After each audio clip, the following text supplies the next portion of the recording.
전주 완주 통합을 위한 후속 조치가 빠르게 진행되고 있습니다.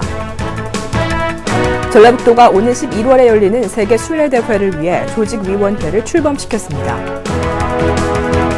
전라북도가 최근 성행하는 부동산 불법 거래 행위인 속칭 떴다방 근절을 위한 단속에 나섰습니다. 올해부터 반농업 직불제가 전격 시행됩니다. 리튬 2차 전지의 핵심 소재인 음극재를 생산하는 애경유화가 전주과학산업연구단지에 착공됐습니다. 전라북도 페이스북 팬이 지방자치단체로는 처음으로 10,000명을 돌파했습니다. 문화 소외 지역을 직접 찾아가는 맞춤형 공연인 신나는 예술버스가 주민들의 큰 호응을 얻고 있습니다.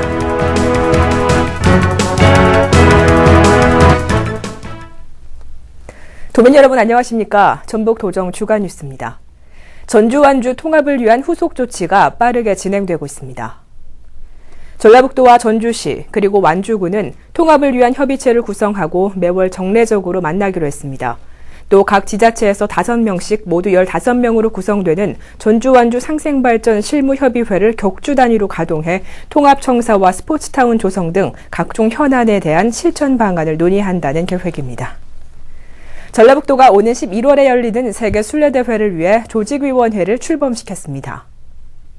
전라북도는 개신교와 불교, 원불교와 천주교 등 4대 종단 관계자들이 모두 참석한 가운데 세계 순례대회 조직위원회 출범식을 갖고 행사에 차질 없는 준비를 위한 논의에 들어갔습니다. 세계 순례대회는 전라북도와 한국순례문화연구원이 공동 주관에 치르는 행사로 전주 한옥마을과 완주 천호성지, 그리고 익산 미륵사지와 김제 금산사 등을 잇는 240km의 순례길을 탐방하는 행사입니다. 전라북도가 최근 성행하는 부동산 불법 거래 행위인 속칭 떴다방 근절을 위한 단속에 나섰습니다. 전라북도와 경찰, 세무서, 전주시는 합동으로 오는 24일까지 부동산 중개사무소 1,100여 개와 이동식 중개업자를 대상으로 부동산의 투기적 불법 거래에 대해 집중 단속하고 있습니다. 이번 단속을 통해 적발되는 업체는 등록 취소와 업무 정지 등의 행정처분 및 사법기관 고발 등 강력 대응해 나갈 방침입니다. 올해부터 반농업 직불제가 전격 시행됩니다. 전라북도는 정부가 지원하는 19개 품목을 제외한 모든 밭과 과수원 품목에 대해 헥타르당 36만 원 정도의 직불금을 지원하기로 했습니다. 이에 따라 직불금을 수령하려는 농업인은 다음 달 말까지 읍면동사무소에 신청을 해야 합니다. 리튬 2차 전지의 핵심 소재인 음극재를 생산하는 애경유화가 전주과학산업연구단지에 착공됐습니다. 애경유화는 1차로 150억 원을 투자해 공장을 신축해서 오는 10월부터 제품 생산에 들어가 연간 1,000톤의 리튬 2차 전지용 음극재를 생산할 예정입니다. 공장이 가동되면 150명의 고용 창출이 있을 것으로 전망됩니다.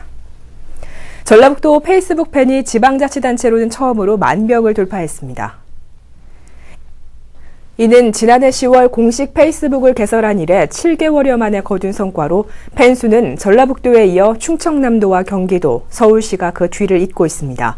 전라북도의 페이스북은 발행한 글에 대한 팬들의 반응이 좋아 민간 대기업과 비교해도 뒤처지지 않을 정도로 활성화되어 있다는 평가 속에 도민과의 직접 소통에도 기여하고 있습니다. 문화 소외 지역을 직접 찾아가는 맞춤형 공연인 신나는 예술버스가 주민들의 큰 호응을 얻고 있습니다. 특히 지난 4월에는 한 달 동안 진행됐던 12회 공연에 10,000여 명이 관람한 것으로 집계되는 등 농어촌 지역 주민들에게 문화 향유 기회를 제공하고 있는 것으로 분석됐습니다. 이처럼 주민들의 호응이 큰 이유는 문화시설이 상대적으로 적은 군 단위 지역에 우선 배정되고 공연 내용도 국악과 무용, 연극 등 다양한 볼거리와 즐길거리를 제공하고 있기 때문으로 풀이되고 있습니다. 한편 올해는 총 75회에 걸쳐 신나는 예술버스가 운행돼 국악과 무용, 음악, 미술 등 다양한 프로그램을 선보일 예정입니다. 이상으로 전북 도정 주간 뉴스를 모두 마치겠습니다. 고맙습니다.